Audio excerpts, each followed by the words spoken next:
This Guy's Garage.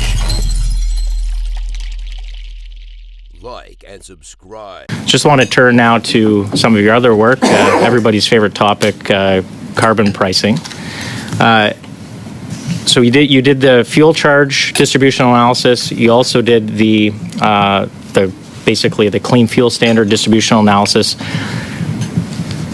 Just want to get some impacts on kind of price per liter when it's fully implemented. So the federal carbon charge, or what we're calling the fuel charge, when fully implemented, how much is that per liter? I think the estimate at this time is that by 2030, when the carbon tax, the price per ton amounts to $170, that will be about 40 cents per liter. I think 41 cents is the number. Okay. And the clean fuel standard, is that about 17 cents a liter? Yeah, based on the government's own estimates, it should be about 17 cents per liter for gasoline and 16 cents per liter for diesel. Right. And if you take those two together and we apply HST, which is what happens at the end of the bill, it's about 61 cents per liter. Is that around right if you're in Ontario? It's an order of magnitude. I wouldn't add them together personally. There could be some interaction impacts between clean fuel regulations and the carbon tax, but that would be quite close to the number you mentioned. Okay. And then in terms of the cost to an average family, so think about Ontario for a moment, that's where I'm from, the federal carbon charge, once fully implemented, net cost is about $1,820. Does that sound about right? Yeah. Okay. And the clean fuel standard, net cost, once fully implemented, about $495? Yep. Okay. It's total about just over $2,300 once fully implemented is. Yeah, for an average household, on average, in Ontario. That sounds about right. Yeah. Okay, thank you very much. We spend a fair bit of time arguing about regulation versus carbon pricing versus, other actions the government can take. Most governments are either doing a carbon price or regulations, but our government's chosen to do both. How should we think about the impact that these measures are actually going to have on emissions? Well, that's a good question. So when we look at the clean fuel regulations, they're expected by the government's own estimate to reduce emissions by 26 million tons of CO2 equivalent in 2030. So that's the stated impact based on the government's own estimate. The carbon tax itself will also have an impact, and I don't remember off the top of my head the exact number, but the point is that whether it's a carbon tax or regulations, both have a cost. It's a matter of how obvious and transparent the cost is. Okay. 30 seconds. Quick question. If the government is banning petrol vehicles, what's the point of the carbon tax? That's a good question. I think it's to reduce the use that would be made of fossil fuels, gasoline, diesel, for cars that will still be on the road, and heating systems and industrial processes. But over time, with the ban, we would get rid of them. Of cars, but maybe not of other uses. Thank you.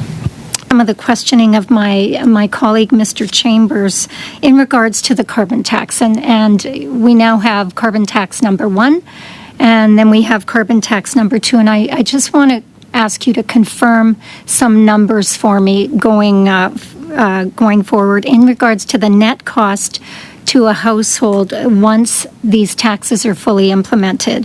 It's my understanding that in Saskatchewan, carbon tax number 1 will cost households $1,723.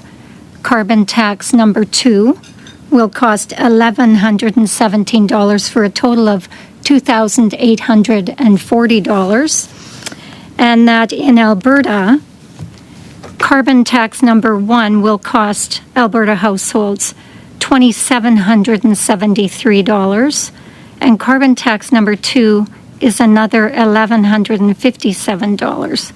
So once fully implemented, that will cost Alberta households over $3,900.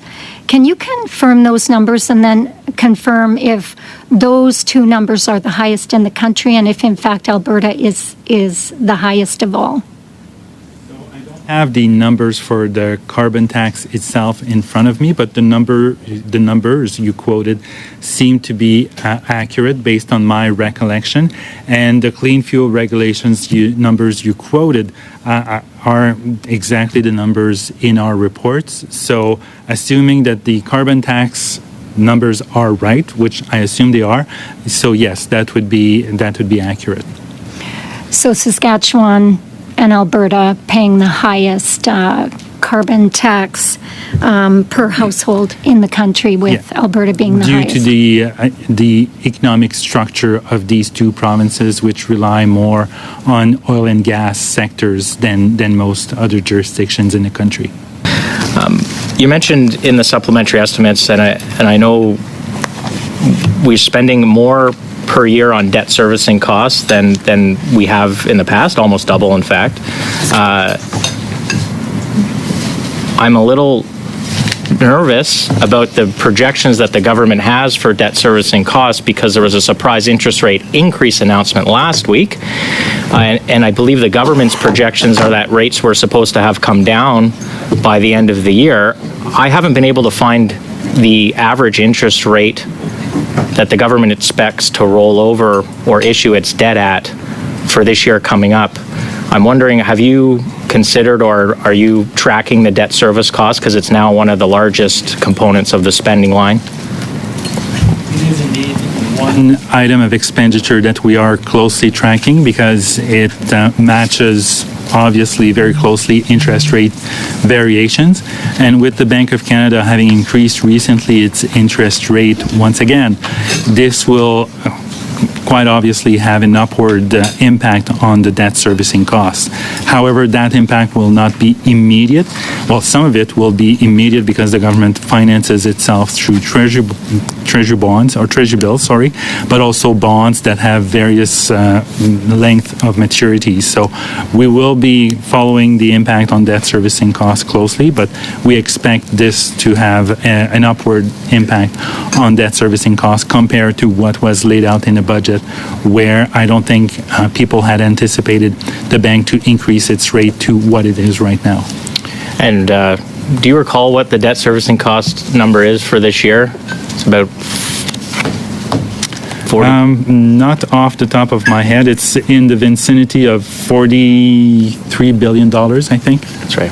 Just want to thank you for answering that question. Sometimes it's very hard to get answers to factual questions like that, so I appreciate it. It's about $43.9 billion, which is actually quite close to what we're transferring to the provinces for healthcare this year. So that expenditure, any upward revision is going to make it harder to pay for some social programs, I think.